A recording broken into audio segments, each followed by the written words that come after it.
Sevgilim seninle düşler sokağında sevdanın resmini çizmekti hayalimiz. Sımsıkı sarıldık bembeyaz umutlara, masmavi gülüşlerdi gözlerde hayalimiz.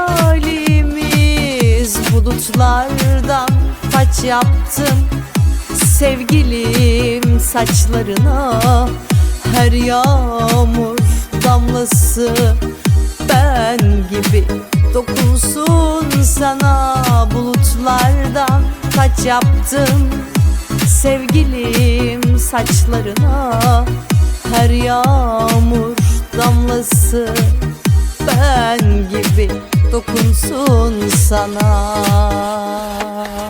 Siyah beyaz bir resim olmayalım seninle, aşk umut demektir oysa solmayalım seninle.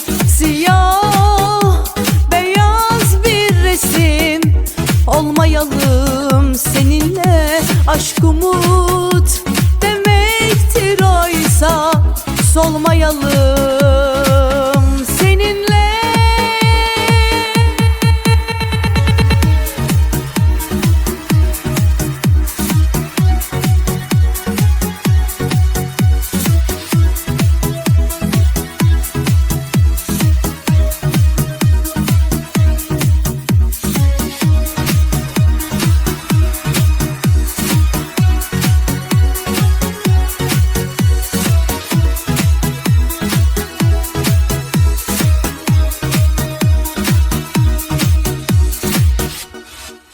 Bekledim rüzgarla güllerin kokusunu, yağmurla beraber sırılsıklam aşk koksak.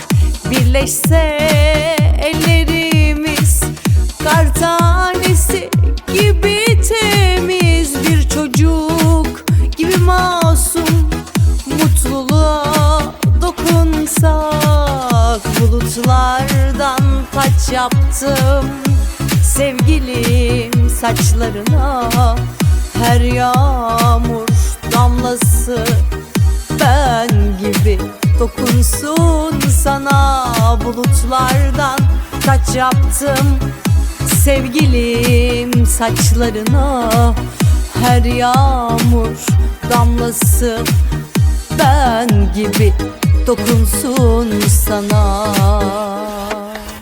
Siyah beyaz bir resim olmayalım seninle, aşk umut demektir oysa solmayalım seninle.